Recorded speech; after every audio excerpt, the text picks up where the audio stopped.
نہیں یار، میں مذاق نہیں کر رہی بلکہ سیریس ہوں، اس نے گوری کو کسی بھی ہاتھ میں نہ لاتے کہا۔ چپ ہونے کا کیا لوگی؟ وہ جانتی تھی کہ اب وہ اسے آسانی سے چھوڑے گی نہیں، تو اس لیے ٹو دا پوائنٹ پر آئی۔ تمہاری اس چپکو دوست سے تمہاری ڈوری فی الحال کے لیے مطلب صرف ابھی کے لیے رات کو دونوں مل کر اس کا کچومر مل کر اس کو پڑھائیں گے۔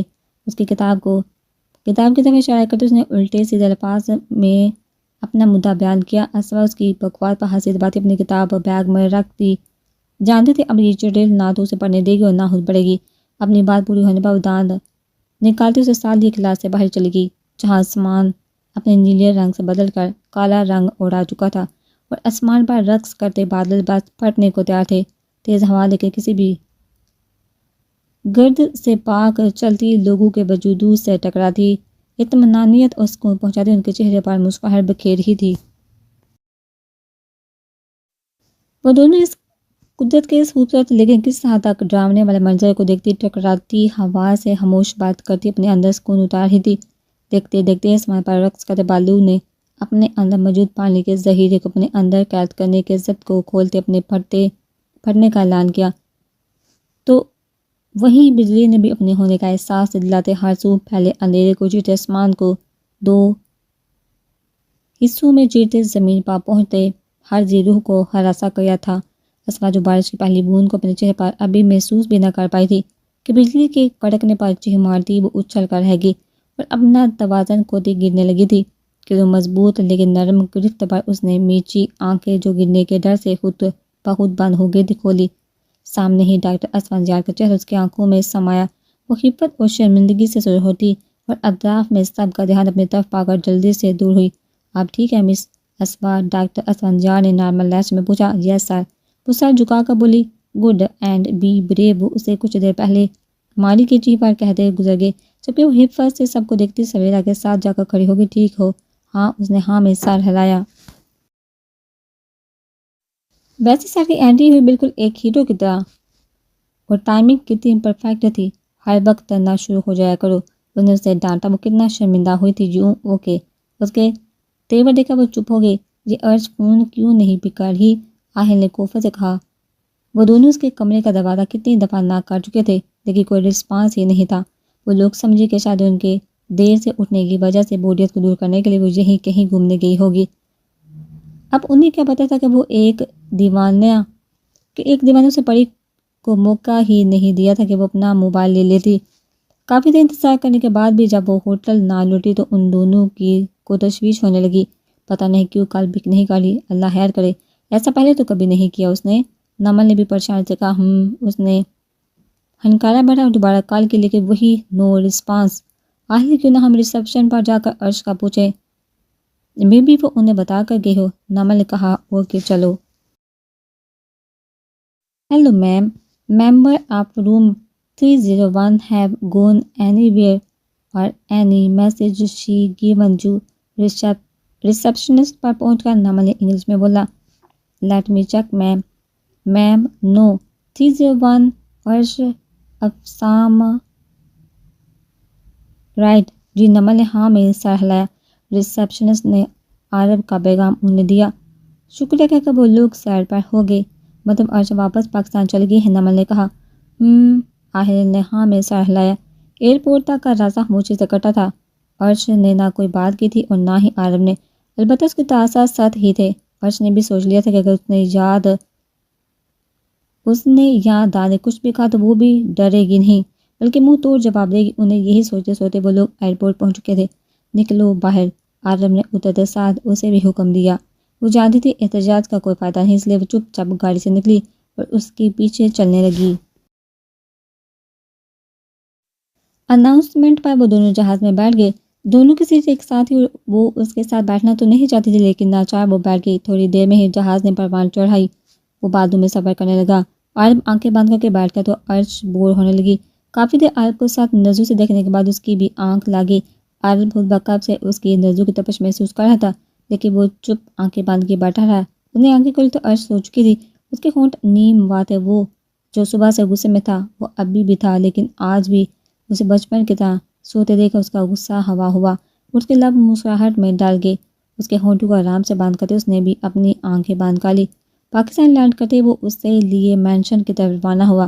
مینشن پہنچ کر وہ اس سے لیے اندر داخل ہوا تو ابتسام اور حارب لاؤنج میں ہی بیٹھے تھے۔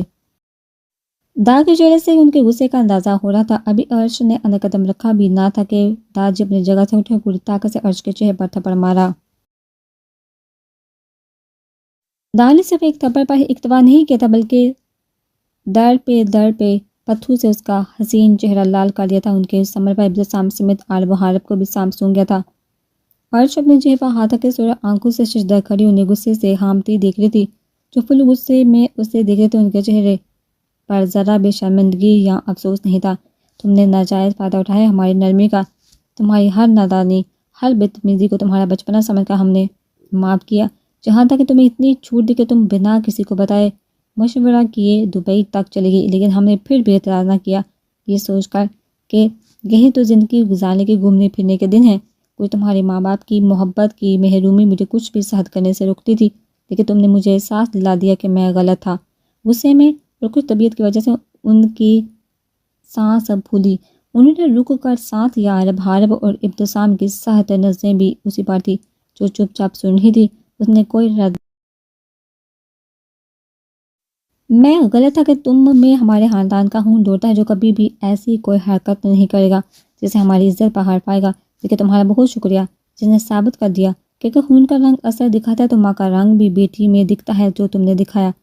خبردار خبردار، اگر میری ماں کے بارے میں کچھ بھی کہا تو نہیں تھی طوائف میری ماں اور نہ ہے، یہ صرف آپ کی انا تھی جو یہ برداشت نہیں کرتی تھی کہ ایک ڈانٹر آپ کی بہو ہے۔ بہو بن اگر اتنی گناہتی تھی تو اپنے بیٹے کو لگام ڈال دے کہ میاں ہماری عزت یہ گوارا نہیں کرتی۔ وہ خاموشی سے پہلے ان کے رد عمل پھر باتوں کو سن رہی تھی۔ وہ مینٹلی پریپیئر تھی سب کے لیے، لیکن جب بات پھر اپنی ماں پر آئی تو وہ تمام تمیز لحاظ بڑوں کا ادب بھول کر گویا ہوئی۔ پر میری ماں سے پہلے اپنے بگوڑے بیٹے کی طرف تو دیکھے جو شاید حسن پرست تھا کہ میری ماں کی خوبصورتی پیچھے مر مٹا اور پھر شاید اس کا بھی دل میری ماں سے بڑھ گیا تو اس نے آپ کے کہنے پر طلاق دے کر چھوڑ دیا اور خود دو بیٹی کو جہاں آپ جیسے لوگوں کے درمیان چھوڑ کر خود اپنی راتیں رنگین بنانے باہر چلا گیا۔ اس نے اپنے باپ کو بھی نہیں چھوڑا، تم حد سے بڑھ ہی وہ لڑکی، اس کی انتہائی بدتمیز لہجے پر دا جی گرجے۔ دیکھا لگی نا مجھے، اسی طرح مجھے بھی لگتی ہیں جب میری ماں کے بارے میں بولتے ہو تم۔ اس نے انگلی سے ان کی طرف اشارہ کیا۔ ویسے کچھ غلط بھی نہیں کہا میں نے، ایک میرا باپ ہے جو باہر راتیں رنگین کر رہا ہے اور ایک آپ کا پوتا ہے جو جہاں اپنی راتوں کو رنگین کرتا ہے۔ ویسے آپس کی بات ہے، راتیں تو آپ نے بھی اپنی جوانی میں رنگین کی ہوں گی نا؟ اس نے رازداری سے پوچھا، لیکن آواز آہستہ بالکل بھی نہ تھی۔ اس کے کہنے پر عارف کا چہرہ لہو جھلکانے لگا۔ اسے صرف ایک غلط فہمی کی وجہ سے ذلیل کر رہی تھی اور اس کے کردار پر انگلی اٹھا رہی تھی۔ اس کی طرف بڑھا دا کا چہرہ اتنی اہانت پر سر ہوا، انہیں یقین نہیں آ رہا تھا کہ ان کا خون انہیں اس میں وہ عورت نظر آ رہی تھی جس نے کچھ سال پہلے ان کی زندگی کو طوفانوں کی زد میں لا کر کھڑا کیا تھا۔ چٹاہ ایک بار پھر تھپڑ کی آواز گونجی تھی اور یہ تھپڑ پہلے والے تھپڑ سے کہیں گنا باری تھا کہ وہ لہرا کر زمین بوس ہوئی تھی۔ عارف جو اس کی طرف بڑھا تھا اس کا ارادہ بھی یہی تھا، لیکن اس سے پہلے کوئی عرش کو اپنی طرف کھینچ کر ایک تھپڑ سیدھ کر چکا تھا۔ عرش کے بالوں نے اس کا چہرہ چھپا دیا تھا۔ اس نے اپنے گال پر ہاتھ کر اوپر دیکھا تو اپنے باپ کو دیکھ کر نفرت سے نگاہیں پھیر لی اور صحت بنتی ایک بھی آہ یا درد کا تاثر چہرے پر دیے کھڑی ہو گئی۔ ابتسام، دا، عارب، حارب صاحب اتنے سالوں بعد اپنے سامنے کھڑے افہام صاحب کو دیکھ رہے تھے۔ وہ سب انہیں دیکھ کر خوش ہوتے اگر یہ سچویشن نہ ہوتی۔ اب ان کے چہرے پر خوشی کی بجائے فکر مندی تھی کیونکہ وہ عرش کی باتیں سن چکے تھے، پر اپنی ہی بیٹی کے منہ سے اپنے لیے ایسی باتیں سننا کسی بھی باپ کے لیے تکلیف دہ اور ناقابل برداشت ہوتی ہیں۔ اوہ تو آپ بھی آگے، اچھا ہوا جو آپ نے اپنی تعریف اپنے کان سے سن لی، میری تو دلی مراد پوری ہوگی۔ وہ ہنسی ویسے کوئی اور نہیں آیا، اس نے ان کے پیچھے دیکھتے استفسار کیا جیسے اسے ان کے ساتھ کسی اور کی بھی آمد کی توقع ہو۔ سب نے اسے حیرانی سے دیکھا۔ عارف تو اس ریٹھ ہڈی کو دیکھ رہا تھا جو دکھنے میں تو نازک تھی لیکن آج شاید پتھر کی بن گئی تھی، جو اس پر اتنے باری تھپڑ پر بھی ایک درد بڑا تاثر نہیں ابھرا تھا، تو صرف نفرت حقارت ان کے لیے۔ عرش نے سب کی حیران نظروں پر مسکرا کر انہیں دیکھا۔ ارے حیران کیوں ہے بھئی، اتنے سال باہر رہ کر آئے ہیں تو کسی جائز ناجائز بچی کی ہمت تو بنتی ہے نا، اس لیے پوچھا۔ افام صاحب نے اپنے لہتے چیرے کو دیکھا جسے وہ آج اتنے سالوں بعد دیکھ رہے تھے۔ انہوں نے تو سوچا تھا کہ وہ ان دونوں کے سینے سے لگا کر اپنے اتنے سالوں کی لاپرواہی کی معافی مانگے گی، لیکن انہیں کیا پتا تھا کہ انہیں یہ زہر سننے کو ملے گا۔ بس کرو عرش، اب اگر تمہارے منہ سے ایک لفظ بھی نکلا تو میں اسے کاٹ پھینکوں گا۔ حارب نے اب سام اور دا کے چہرے پر کرب اور تکلیف کے سائے دیکھا، اس کے پاس پہنچ کر وارن کیا۔ عرش نے صرف ہوں کیا، جیسے کہہ رہی ہو کاٹ ہی نہ دو، اسے اس کے کمرے میں چھوڑ کر آؤ حارب، اور اسے چتا سے بتا دینا کہ اگر اس نے ایک قدم ہی کمرے سے نکالا تو اس کی ٹانگیں توڑنے میں دیر نہیں لگے گی۔ دا غضب سے کہتے اپنے کمرے کی طرف چلے گئے۔ عالم نے غصے سے عرش کا بازو پکڑ اس کی مزاحمت پر سختی سے اس کے بازو پر سخت گرفت کرتے اسے سیڑھیاں چڑھتا کمرے میں لا کر بے دردی سے پھینکا۔ ابتسام صاحب نے دکھ سے، جبکہ ابتسام صاحب نے حقارت سے اسے جاتے دیکھا تھا۔ تاکہ پیچھے ابتسام اور ابتسام صاحب ایک کمرے میں گئے۔ دا جھولتی کرسی پر بیٹھے کسی گہری سوچ میں تھے۔ ابتسام صاحب نے ابتسام صاحب کو اشارہ کیا کہ وہ دا کو بلائیں کیونکہ وہ ابتسام صاحب سے ناراض تھے، لیکن ابتسام صاحب نے مدد سے انکار کر دیا۔ وہ چاہتے تھے کہ ابتسام دا کو بلائیں اور جو ناراضگی ہے وہ دور کر لیں۔ ابتسام صاحب نے ہمت جمع کرتے دا کے پاس گھٹنے کے بل بیٹھ کر ان کے گھٹنے پر ہاتھ رکھا تو دا سوچو سے نکلے، اب بھی کیا لینے آئے ہو؟ اب بھی نہ آتے رہتے وہیں اپنی ذات میں گم۔ اس عورت کا سوگ مناتے نہ ناراضگی سے منہ پھیرا گیا نہ ہی غصہ کیا۔ مجھے معاف کر دے، میں غلط تھا، میں یہ جان ہی نہ سکا کہ میرا یہ قدم میری بچیوں کے لیے کیا اثرات چھوڑے گا۔ وہ گہری ندامت سے گویا ہوئے، اب فائدہ اس ندامت کا، وہ لڑکی ہمارے ہاتھوں سے نکل چکی ہے اور منہ زور ہو گئے ہیں۔ دیکھا تھا نا ابھی اپنی آنکھوں سے، سنا نہیں اس کے الفاظ کیسے وہ ڈٹ کر کھڑی تھی اور اپنی نفرت کا اظہار کر رہی تھی۔ مجھے تو چھوڑو، تمہارے بارے میں وہ کیا بول رہی تھی؟ کوئی ایسے بولتا ہے اپنے باپ کو؟ وہ سخت لہجے میں بول رہے تھے۔ ابتسام صاحب تو شرمندہ سے چپ ہو گئے۔ ابا حضور، میں جانتا ہوں اس نے بہت غلط الفاظ اور لہجہ اپنایا ہے، لیکن آج اس میں قصور صرف اس کا نہیں بلکہ ابتسام کا بھی ہے۔ اگر وہ اس وقت حالات سے مایوس ہو کر نہ جاتا اور اپنی بچیوں کو اپنی محبت بڑی چھاؤں میں رکھتا تو وہ کبھی بھی آج اسے غلط نہ سمجھتی، کیونکہ کوئی بھی جب اتنے سال باہر رہے وہ بھی اپنی بچیوں کے ہوتے ہوئے تو ہر کوئی یہی سمجھے گا جو وہ سمجھی ہے۔ ہاں، اس کا لہجہ، اس کے الفاظ بالکل بھی مناسب نہ تھے، اور یہ زہر مجھے اس کا نہیں بلکہ کسی اور کا لگ رہا ہے۔ ابتسام صاحب نے حقیقت سامنے رکھتے پرسوچ انداز میں کہا۔ ابتسام صاحب کا تو سر مزید جھک گیا۔ صحیح تو کہہ رہے تھے، وہ غلطی تو ان کی بھی تھی، اپنی بچیوں کی پرورش خود کرنے کے بجائے انہیں وہ اپنے بھائی اور بابی کے سپرد کر گئے۔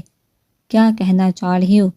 اس نے یہ حرکت جو اس نے پوری دنیا کے سامنے کر کے ہماری عزت کو چار چاند لگائے ہیں، وہ کسی اور کے کہنے پر کیا ہے؟ اس نے وہ ابتسام صاحب کے کہنے پہ گرجے۔ مت بولو کہ وہ کوئی دودھ پیتی بچی نہیں جو کسی کی بھی باتوں میں آ کر یہ قدم اٹھائے گی جہاں اسے صرف رسوائیاں ہی ملیں گی۔ میں نہیں چاہتا کہ اس نے یہ حرکت کس کے کہنے پہ کی ہے، یا اپنے خود کے لیے۔ آج سے پہلے اس نے یہ الفاظ کبھی استعمال نہیں کیے، چاہے وہ کتنی بھی بدتمیزی پر اتر آئے۔ اس کا مطلب یہی ہے کہ اس کے کان کسی نے بڑے ہیں، اور وہ کسی اس کی ماں بھی تو ہو سکتی ہے، کیونکہ جس کلب نے یہ فنکشن آرگنائز کیا تھا وہ پاکستان کی ہی ایک ڈانس اکیڈمی ہے اور اس کا نام آر کے ہے۔ ابتسام صاحب نے عقل مندی سے کہا، وہ سیاست کے بادشاہ تھے، کڑی سے کڑی جوڑنا تو ان کا روز کا کام تھا۔ ابتسام صاحب کی بات پر دا نے پر سوچ انداز میں آنکھیں گھمائی۔ وہ صبح کا ناشتہ کر کے باہر لان میں ابتسام صاحب کے ساتھ بیٹھے اخبار پڑھتے ملک کے حالات پر تبصرہ کر رہے تھے۔ صفحہ پلٹنے پر انہیں جو خبر پڑھنے کو ملی اس کے بعد ان کی نظر کسی بھی اور خبر پر جانے سے انکاری تھی۔ ان کی حالت خراب ہونے لگی تھی۔ تب ان کو سنبھال کر ملازم کی مدد سے اندر لا کر ڈائریکٹر کو کال کر کے انہوں نے ملازم نے وہی اخبار منگوایا تھا اور صبر کو دیکھا تھا جس کی وجہ سے ان کی طبیعت خراب ہوئی تھی۔ خبر پڑھ کر ان کا پاڑا بھی ہائی ہوا تھا۔ وہ عرش پر سخت توایا تھا جس نے ایسی اونچی حرکت کی تھی۔ اس وقت غیر ارادی طور پر ان کی نظر آرگنائز کے نام پر پڑی تھی۔ آپ کہنا کیا چاہ رہے ہیں کہ وہ میری بیٹی سے رابطے میں ہے؟ افام صاحب نے دھڑکتے دل سے پوچھا۔ مجھے لگتا ہے انہوں نے اپنا اندازہ بتایا۔ اگر ایسا تو یہ اچھی بات نہیں ہے کہ وہ عورت عرش سے رابطے میں ہے۔ عرش تو پہلے ہی بھٹکی ہوئی ہے، مزید بھٹک جائے گی، اور میں اس عورت کا سایہ بھی اب اپنے گھر اپنی پوتیوں پر نہیں پڑنے دینا چاہتا۔ اب دا کے چہرے پر غصے کی جگہ سنجیدگی اور فکر تھی۔ میں نے ایک فیصلہ کیا ہے اور امید ہے کہ کسی کو بھی اس سے اعتراض نہیں ہوگا۔ ہاں، وہ زمین پر بے دلی سے پھینکنے میں اس کی کوہنی زمین پر لگی تو وہ کڑا اٹھی، یوں جنگلی وہ زمین سے اٹھی اس کی طرف لپکی۔ عالم نے اس کو دونوں بازو سے دبوچ کا دیوار کے ساتھ لگائے۔ جتنا تم باہر بکواس کر چکے ہو اتنا ہی کافی، اس لیے مزید کاٹ کے میرے غصے کو ہوا مار دو، کیونکہ میں تمہیں یہی زندہ دفن کر دوں گا، لیکن اس سے پہلے تمہاری زبان کو تمہاری آنکھوں کے سامنے کاٹوں گا۔ وہ گرائے، ہاتھ ہے تو لگا کر دکھاؤ، تمہارے ہاتھ نہ اکھاڑ دوں تو کہنا۔ وہ بھی گرائی، یہ جو تمہارے پر نکل آئے ہیں نا، اسے کاٹنے میں دیر نہیں لگے گی، اس لیے سدھر جاؤ تو یہی بہتر ہے تمہارے لیے، اور اب اس کمرے سے نکلنے کی کوشش مت کرنا جب تک دا نہ کہیں، نہیں تو ساری عمر ویل چیئر پر بیٹھنے کے لیے تیار رہنا۔ وہ وارن کا تھا، ایک جھٹکے سے چھوڑ کر وہ کمرے سے چلا گیا، جبکہ وہ اس کے اچانک چھوڑنے پر منہ کے بل گری۔ عارف کا دروازہ باہر سے لاک کرنے پر اس نے دانت پیسے ہوئے دروازے کو لات رسید کی، پورچ کو لاک کر کے لاؤنج میں آیا تو حالف کسی سے کال پر مصروف تھا۔ اس نے دیکھا عارف نے کال ڈسکنیکٹ کی اور اس کے پاس آیا۔ کر آیا لاک؟ اس نے پوچھا۔ ہاں کر آیا ہوں، مجھے سمجھ نہیں آتی یہ ایسی کیوں ہو گئی ہے، بچپن میں کیسے سارے گھر میں چاہتی، اپنی شرارتوں سے ہنساتی تھی سب کو، اور اب اتنی ہی سب کو تکلیف دیتی ہے۔ اس نے ماتھا مسئلہ جو بھی ہے، لیکن مجھے آج اس کے لیے ذرا بھی برا نہیں لگا، کیونکہ آج وہ ہماری عرش تھی ہی نہیں، دیکھا نہیں تھا کیسے ہاتھ چلا رہی تھی، بدتمیزی کر رہی تھی، مجھے تو چاچو کے لیے برا لگ رہا تھا۔ اتنے سالوں بعد وہ گھر واپس آئے اور عرش نے ان کا ویلکم کیسے اپنے الفاظ سے کیا، کتنا برا لگا ہوگا انہیں۔ اس نے افسوس سے کہا، چاچو لوگ کدھر ہیں؟ اندر دا کے کمرے میں ہیں۔ السلام علیکم چاچو، کیسے ہیں؟ اب دونوں نے جھک کر پیار لیا اور پھر گلے لگے۔ وہ باپ کے ساتھ ہو سکتا ہے، وہ باپ کیسا ہو سکتا ہے جس کی اولاد ہی اسے سے اتنی بازن ہو؟ وہ دکھ سے مسکرائے۔ عارف و حارف دونوں چپ ہو گئے۔ میں نے ایک فیصلہ کیا ہے، دا نے عارف کو دیکھا کہا۔ کیسا فیصلہ؟ عارف نے پوچھا۔ تمہیں عرش سے شادی کرنی ہوگی۔ انہوں نے عارف کے سر پر دھماکہ کیا۔ کیا؟ وہ لڑکھڑایا۔ تمہیں اعتراض ہے؟ دا نے تیکھے چتونوں سے پوچھا۔ دا آپ کا ہر فیصلہ میرے سر آنکھوں میں، لیکن وہ مجھ سے اتنی چھوٹی ہے، بلکہ ابھی بچی ہے، آپ ایسا سوچ بھی کیسے سکتے ہیں؟ ہمارا اتنا ایج ڈفرینس ہے، اور پھر میں نے اسے ہمیشہ بہنوں کی طرح سمجھا ہے۔ اس نے جواز دیا، اسے یہ جور سمجھ ہی نہیں آ رہا تھا۔ یہ کوئی اتنی بڑی بات نہیں، اتنا ایج ڈفرینس عام ہے، اور پھر وہ تمہاری بہنوں جیسی ہے، بہن ہی ہے، تم دونوں میں میاں بیوی کا رشتہ بن سکتا ہے۔ ابتسام صاحب نے دا کو دیکھتے اسے سمجھایا۔ حالف کو بھی سمجھ نہیں آ رہی تھی کہ اچانک یہ فیصلہ، لیکن وہ چپ رہا، کیونکہ وہ خود بھی تو اسواس سے کرتا تھا۔ اگر بھی وہ عارف کے ساتھ لے کر کوئی جواب دیتا تو آگے جا کر اس پر بھی بات آتی۔ ڈیڈ آپ بھی؟ اس نے ابتسام صاحب کو دیکھا۔ ہم نے جو بھی فیصلہ کیا ہے وہ تمہارے لیے اور عرش کے لیے بہترین ہے۔ اگر آپ لوگ عرش کی وجہ سے یہ کر رہے ہیں اور عرش کی سدھرنے کا حل آپ کو اس کی شادی لگتی ہے، تو آپ کوئی اور اچھا رشتہ دے کر اس کی شادی کر دیں، اس سے جو اس کے مزاج کا ہو، اس کے ایج کا ہو۔ اس نے سمجھتے سلجھاؤ دیا۔ اس کی شادی کرنا کوئی اتنا بڑا مسئلہ نہیں، لیکن ہم نہیں چاہتے کہ اس کی شادی کہیں باہر ہو جائے۔ چاہے تو ہم پہلے بھی نہیں تھے، لیکن اب تو بالکل بھی نہیں، جب اس کی ماں کا اس سے رابطہ ہے۔ دا نے سنجیدگی سے کہا، اگر تمہیں کوئی اعتراض ہے تو کوئی بات نہیں، حارف کر لے گا شادی۔ حارف تو اپنے نام پر پہنچا کے عارف کی طرف دیکھا۔ کیا مطلب کہ وہ اس عورت سے رابطے میں ہے؟ اور آپ کو کیسے پتا؟ ابتسام صاحب نے اسے سب بتایا۔ ٹھیک ہے میں تیار ہوں، اس نے سوچ کر کہا۔